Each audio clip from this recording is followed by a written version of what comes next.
नमस्कार, खबर विशेष देख रहे हैं, मैं हूं आपके साथ शुभम त्रिपाठी। तो खबर विशेष में सबसे पहले बड़ी खबर आपको बता दें, अतीक अहमद से जुड़ी इस वक्त की बड़ी खबर, सूत्रों के हवाले से इस वक्त की सबसे बड़ी खबर। माफिया अतीक अहमद को लाया जाएगा प्रयागराज, साबरमती जेल से अतीक को लेकर रवाना होगी यूपी पुलिस। तो पुलिस सड़क मार्ग से अतीक अहमद को लाएगी प्रयागराज। 45 सदस्यीय टीम माफिया अतीक को प्रयागराज लाएगी।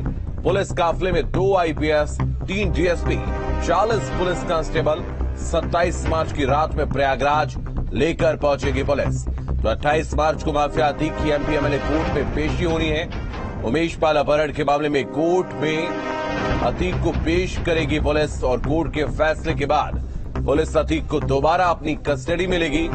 कस्टडी में लेकर उमेश पाल हत्याकांड के मामले में भी पूछताछ करेगी। तो पुलिस ने अतीक को लाने के लिए जरूरी प्रक्रिया को पूरा कर लिया है और अब माफिया अतीक अहमद को प्रयागराज लाया जाएगा। तो साबरमती जेल से अतीक को लेकर रवाना होगी यूपी पुलिस।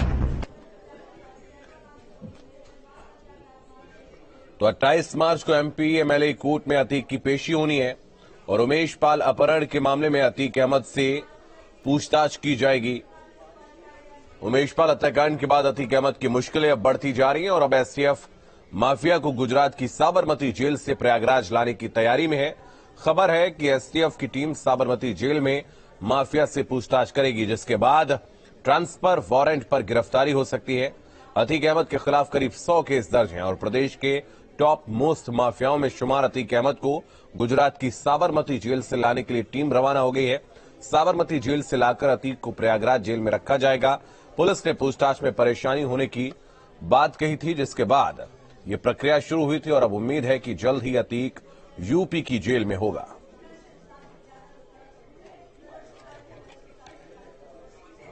तो 45 सदस्यीय टीम जो है वो लेने के लिए पहुंचेगी, आपको बता दें, और उसमें 2 आईपीएस अधिकारी और 3 डीएसपी शामिल होंगे। मानवेंद्र हमारे सहयोगी अधिक जानकारी के लिए इस वक्त हमारे साथ जुड़ रहे हैं। मानवेंद्र, आपके पास आएंगे, माफिया अतीक को प्रयागराज लाने की तैयारी पूरी हो गई है, क्या कहेंगे?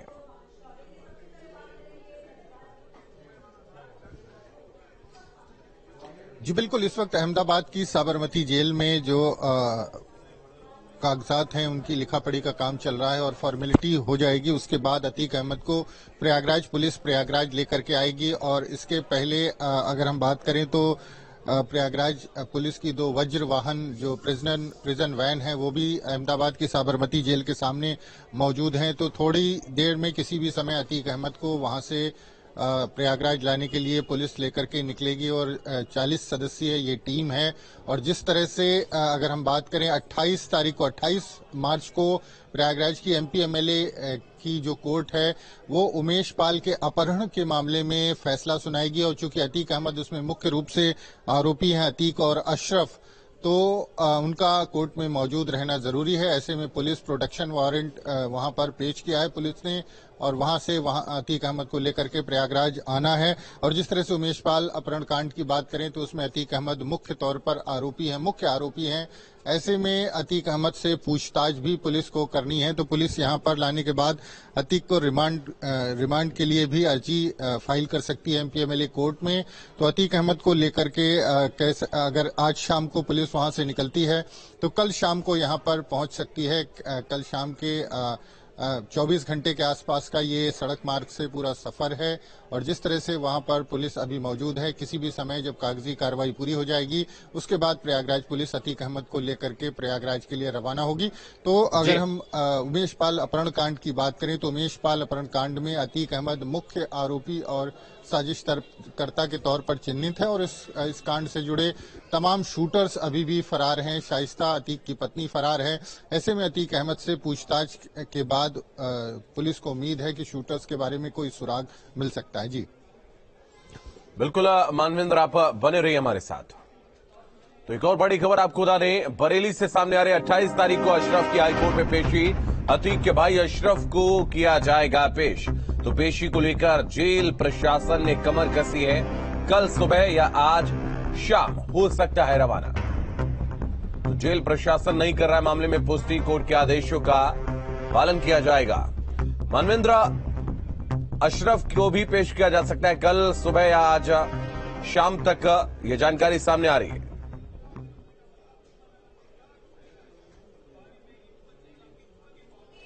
जी बिल्कुल, इस पूरे मामले में अशरफ भी आरोपी है। अतीक अहमद के अलावा अशरफ भी आरोपी है। तो ऐसे में अतीक के साथ साथ अशरफ को भी प्रयागराज लाया जा सकता है। और एमपी एमएलए कोर्ट चूंकि 28 तारीख को अपना फैसला सुनाएगी, तो ऐसे में पूरी संभावना इस बात की है कि अतीक के साथ साथ अशरफ भी कोर्ट में मौजूद रहेगा जब ये पूरा फैसला सुनाया जाएगा। और ऐसे में ये कोर्ट का तरीका होता है, कोर्ट जब कोई फैसला बड़े मामले में अपना फैसला सुनाता है तो जो आरोपी होते हैं उनको कोर्ट में बुलाया जाता है और कोर्ट में उनके सामने ही फैसला सुनाया जाता है। और चूंकि उमेश पाल अपहरण कांड की अगर हम बात करें 2006 में हुआ था और उमेश पाल इसी मामले की पैरवी कर रहे थे और इसी से नाराज होकर के ये माना जाता है और तमाम जमीन विवाद थे जिसको लेकर के अतीक अहमद ने उमेश पाल की हत्या करवाई थी। तो गनीमत इस बात की थी कि उमेश पाल अपनी जो गवाही थी वो उनकी पूरी हो गई थी। और ऐसे में इस बात की संभावना है कि अतीक अहमद और अशरफ को शायद पहला ऐसा मामला होगा जिसमें सजा सुनाई जाएगी। तो 28 मार्च को सजा होनी है। उससे पहले अतीक और अशरफ को लाने की पुलिस ने कवायद शुरू कर दी है और अहमदाबाद जेल में पुलिस मौजूद है। हो सकता है कि थोड़ी देर में जो बरेली जेल है वहां पर भी पुलिस पहुंचे और कागजी कार्रवाई शुरू हो। और इस बात की पूरी संभावना है कि जब 28 तारीख को फैसला सुनाएगी प्रयागराज की एमपी एमएलए कोर्ट, तो अतीक और अशरफ दोनों कोर्ट में मौजूद रहेंगे। ठीक है, आप बने रहिए मानवेंद्र हमारे साथ। अविनाश हमारे सहयोगी भी इस वक्त हमारे साथ जुड़ रहे हैं। अविनाश, आपके पास आएंगे। माफिया अतीक को वापस लाया जा रहा है प्रयागराज और बड़ी तैयारी की गई। आपको बता दें 45 सदस्यीय टीम है जिसमें 40 कांस्टेबल हैं, 2 आईपीएस अधिकारी हैं, 3 डीसीपी हैं।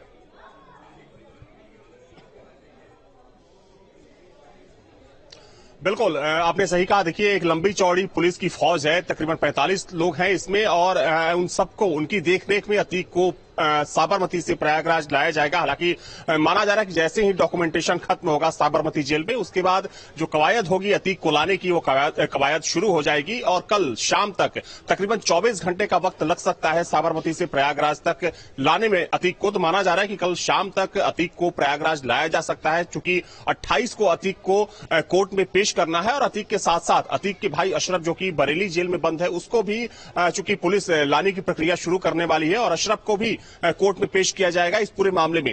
तो निश्चित तौर पर कह सकते हैं कि उमेश पाल हत्याकांड में पुलिस की गिरफ्त से देखिए अभी तक जो मुख्य आरोपी हैं, चाहे अतीक के बेटे की बात करें, गुड्डू मुस्लिम की बात करें, गुलाम की बात करें, साबिर की बात करें, ये वो शूटर हैं जो अभी तक पुलिस की गिरफ्त से कोसों दूर है।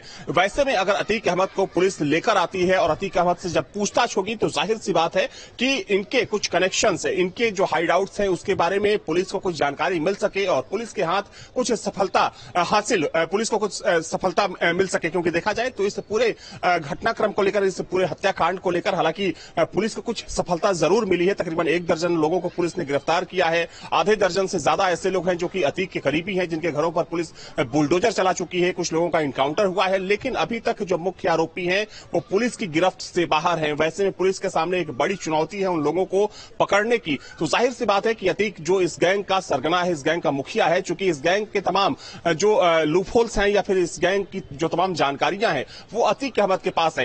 तो निश्चित तौर पर जब अतीक अहमद को कस्टडी में लेकर पुलिस पूछताछ करेगी तो इस हत्याकांड से जुड़े कुछ अहम और चौंकाने वाले खुलासे और लोगों के सामने आ सकते हैं। क्योंकि देखा जाए तो अभी तक चूंकि ये बात तो जाहिर है कि राजू पाल हत्याकांड से जो ये पूरा मामला है जुड़ा हुआ है और उमेश पाल उसमें मुख्य गवाह थे, लेकिन अभी फिलहाल की स्थिति में ऐसा कुछ क्या हुआ कि एक दुस्साहसिक वारदात को अंजाम देने की जरूरत पड़ी अतीक अहमद को। क्योंकि देखिए जिस तरीके से इस पूरे हत्याकांड को अंजाम दिया गया वो पिछले अगर हम कुछ दशकों की बात करें, राजू पाल हत्याकांड के बाद प्रयागराज में ऐसी कोई घटना पहली बार देखने को मिली जब दिन दहाड़े बमबाजी की गई, गोलीबारी की गई और बम और गोली मारकर 3 लोगों की हत्या कर दी गई। तो ये निश्चित तौर पर एक जघन्य वारदात थी और कहीं ना कहीं सरकार की जो साख थी, सरकार की जो इमेज थी, उस पर भी सवालिया निशान खड़ा करने का काम किया है प्रयागराज की इस घटना ने। तो निश्चित तौर पर पुलिस की जब पूछताछ होगी तो अतीक अहमद इस पूरे मामले से जुड़े कई राज खोल सकता है जो अभी तक लोगों के सामने नहीं आ पाया है। हो सकता है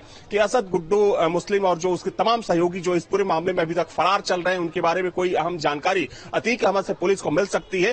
तो अब चूंकि सबकी नजर इस बात पर टिकी हुई है कि अतीक अहमद को कैसे लाया जाता है और कब तक पुलिस की पूछताछ होती है और पुलिस की पूछताछ में क्या कुछ निकलकर सामने आता है। बिल्कुल, आप बने रहिए अविनाश हमारे साथ। मानवेंद्र हमारे सहयोगी हमारे साथ बने हुए। मानवेंद्र, आपके पास आएंगे। प्रयागराज एक ऐसा शहर जिस पर अतीक ने बादशाहत की, एक समय था उसका, और पिछली सरकारों में उसकी तूती बोला करती थी। प्रयागराज में एक बार फिर से अतीक आ सकता है, ऐसी लगातार खबरें भी सामने आ रही हैं, तमाम अपडेट भी सामने आ रहे हैं। क्या कुछ वहां पर तैयारियां हैं, क्या कुछ वहां पर हलचल है और क्या कुछ सुरक्षा व्यवस्था को चाकचौबंद किया गया, क्योंकि अफवाहों का बाजार भी बहुत ज्यादा गर्म है इस वक्त।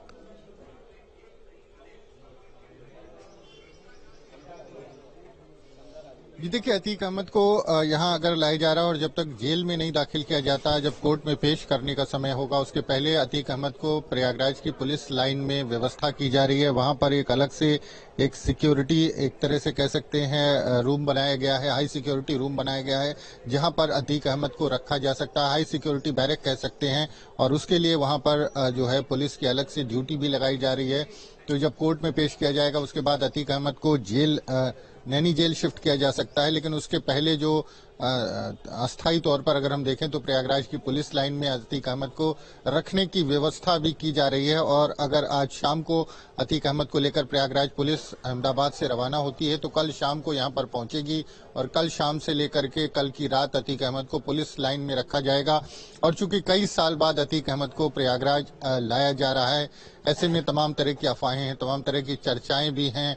और जिस तरह से अगर सोशल मीडिया देखा जाए तो लोग विकास दुबे जो है वो ट्रेंड कर रहा है और गाड़ी पलट जाएगी, कुछ इस तरह से चीजें भी, तमाम तरह की चर्चाएं जो है प्रयागराज में जिस तरह का अगर अतीक अहमद के आने को लेकर के चर्चाएं हैं। लेकिन जिस तरह से कई साल बाद अतीक अहमद को लाया जा रहा है और उमेश पाल अपहरण कांड में सजा सुनाई जानी है, तो ऐसे में अतीक अहमद की मौजूदगी जरूरी है और इसीलिए पुलिस लेकर के आई है। पुलिस साथ में जो उमेश पाल की हत्या का मामला है उसमें अतीक अहमद से भी पूछताछ करेगी, क्योंकि अतीक अहमद उस पूरे मामले में मुख्य आरोपी है और ये माना जा रहा है कि पूरी जो साजिश है वो अतीक अहमद ने रची और पूरी साजिश को जो है हरी झंडी दिखाई। उसके बाद जो बरेली जेल में अतीक अहमद का भाई अशरफ बंद है, उसने इस पूरे मामले का एग्जीक्यूशन किया। शूटर्स और कौन इस्तेमाल होंगे, कौन से हथियार इस्तेमाल होंगे, कौन से रूट से शूटर्स भागेंगे, तो सारा एग्जीक्यूशन का काम अशरफ का रहा। लेकिन पूरी जो योजना है उसको हरी झंडी अतीक अहमद ने दिखाई थी और इस पूरे मामले में पूछताछ होनी है। तो इस तरह की जो पुलिस सूत्र हैं वो बताते हैं कि अब जो पूरा मामला था उसमें पूछताछ की तैयारी है। तो एक तरह से कह सकते हैं कि अतीक अहमद से पूछताछ के साथ साथ अतीक अहमद को उमेश पाल अपहरण कांड मामले में जो सजा सुनाई जाना है उसको लेकर के भी कोर्ट में पेश किया जाएगा। तो अतीक अहमद को लेकर के पुलिस किसी भी समय साबरमती जेल से निकल सकती है। वहां पर अगर आप देखें तो प्रयागराज पुलिस की 2 प्रिजन वैन भी मौजूद हैं, वज्र वैन भी मौजूद है, जिनसे अतीक अहमद को लाने की तैयारी है। और सड़क मार्ग से अगर हम बात करें तो 24 घंटे का समय लगेगा अतीक अहमद को प्रयागराज लाने में। ऐसे में 45 के करीब जो पुलिसकर्मी हैं वो वहां पर मौजूद हैं और जो कागजी कार्रवाई है वो चल रही है। जैसे ही वो कार्रवाई पूरी होगी तो प्रयागराज पुलिस की टीम अतीक अहमद को वहां से लेकर के निकल आएगी। बिल्कुल, बहुत धन्यवाद मानवेंद्र और अविनाश, आप दोनों का हमारे साथ जुड़ने के लिए। अब बात करेंगे बीजेपी की नई ब्रिगेड की।